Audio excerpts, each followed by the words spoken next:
नमस्कार साथियों, आपका स्वागत है आपके अपने आध्यात्मिक परिवार एलटी ज्ञान गुरुकुल यूट्यूब चैनल में। आज हम श्रीमद् भागवत गीता के 16वें अध्याय देवासुर संपत्ति विभाग योग के लाभ और महत्व को समझेंगे, वो भी विस्तार से, गहराई से और एक ऐसे सरल रूप में जिससे हर साधक, हर जिज्ञासु और हर भक्त इसे अपने जीवन में उतार सके। तो चलिए शुरू करते हैं इस दिव्य यात्रा को।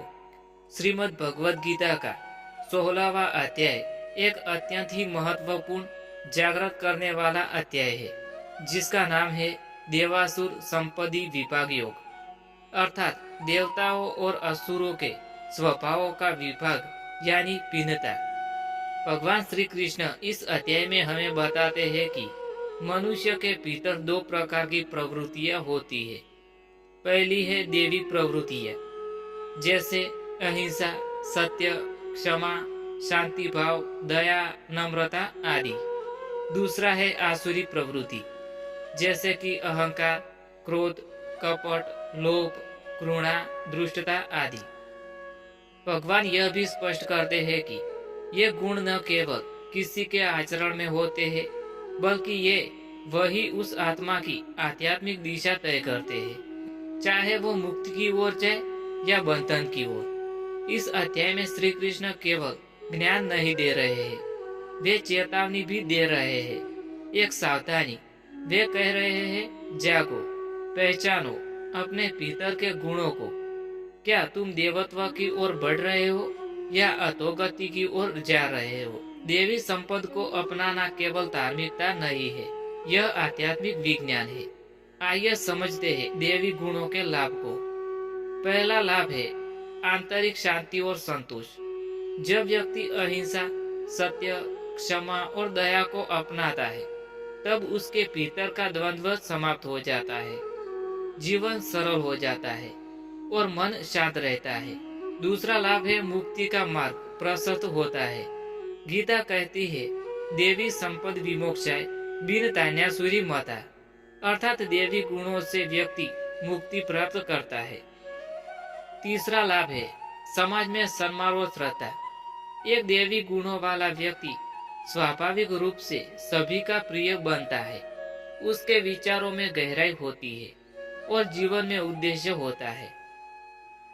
चौथा लाभ है स्व परिवर्तन की शक्ति। जो व्यक्ति देवी गुणों को साधता है, वह धीरे धीरे अपने भीतर के कष्टों को भी वरदान में बदल सकता है।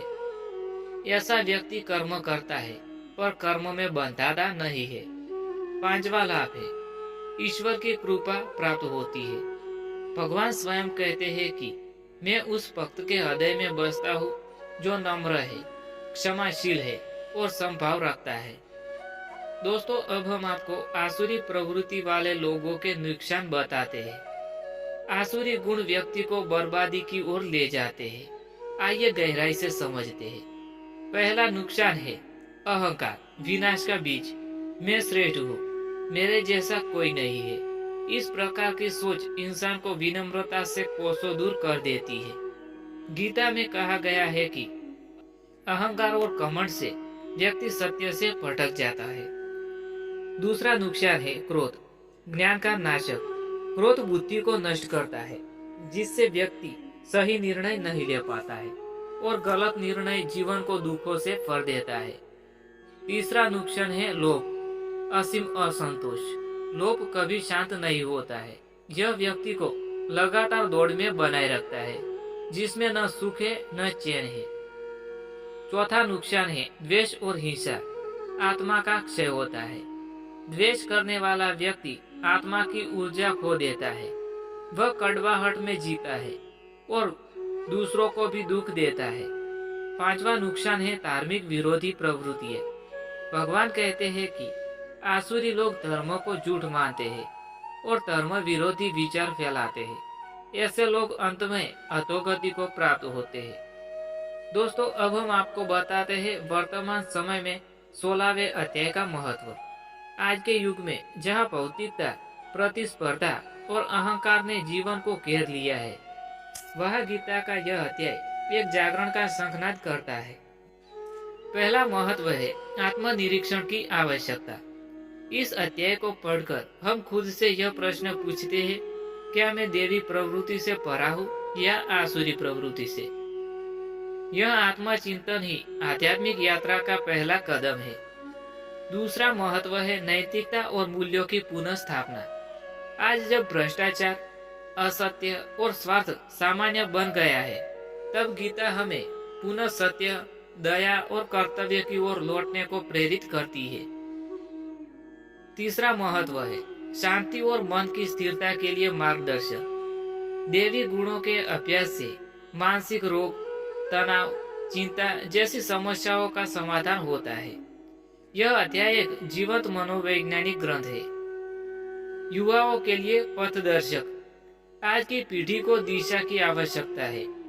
यह अध्याय युवाओं को स्पष्ट बताता है कैसा बनो और किससे बचो। देवी गुण कोई जन्मजात विशेषता नहीं है, यह साधना और अभ्यास से आते हैं। आइए जानते हैं कैसे। पहला गुण है प्रातःकाल ध्यान और आत्मचिंतन। हर दिन की शुरुआत आत्मनिरीक्षण से करें। अपने भीतर जाके कौन से विचार आए, कैसे कर्म किए। दूसरा गुण है सत्य बोलने का संकल्प ले। सत्य एक साधना है, प्रारंभ में कठिन लगेगा, पर यह आपके जीवन को दिव्य बना देगा। तीसरा गुण है क्षमा का अभ्यास। दूसरों को क्षमा करना आत्मा को हल्का कर देता है, यह क्रोध की जड़ों को काट देता है। चौथा गुण है सेवा और परोपकार। नियमित रूप से सेवा कार्य करें, यह अहंकार को मिटा देता है और करुणा को जगाता है। पांचवा गुण है सत्संग और गीता पाठ। गीता को नित्य पढ़े और सुने, यह आपके मन और विचारों को शुद्ध करेगा। छठा गुण है ईश्वर में श्रद्धा। श्रद्धा वह जड़ है जिससे सारे देवी गुण फलते हैं। भगवान पर अटूट विश्वास रखें। तो साथियों, गीता का यह अध्याय केवल एक धार्मिक उपदेश नहीं है, यह मनुष्य के भीतर देवी और दानवों की पहचान का आईना है। यह अध्याय हमें बताता है कि मुक्ति कोई दूर की बात नहीं है, वह हमारे गुणों और विचारों की दिशा है। जिसने देवी गुणों को अपनाए, उसके लिए यह एक संसार तपोभूमि बन जाता है, जहाँ हर कर्म सेवा, हर विचार पूजा और हर श्वास ईश्वर का स्मरण है। अगर आपको यह गीता ज्ञान लाभकारी लगा हो तो कृपया इसे लाइक करें, कमेंट करें और अधिक से अधिक लोगों तक पहुँचे। और हाँ, अगर आप गीता के हर अध्याय को विस्तार से समझना चाहते हैं तो हमारी चैनल को सब्सक्राइब करना न भूलें। जय श्री हरि, जय श्री कृष्णा।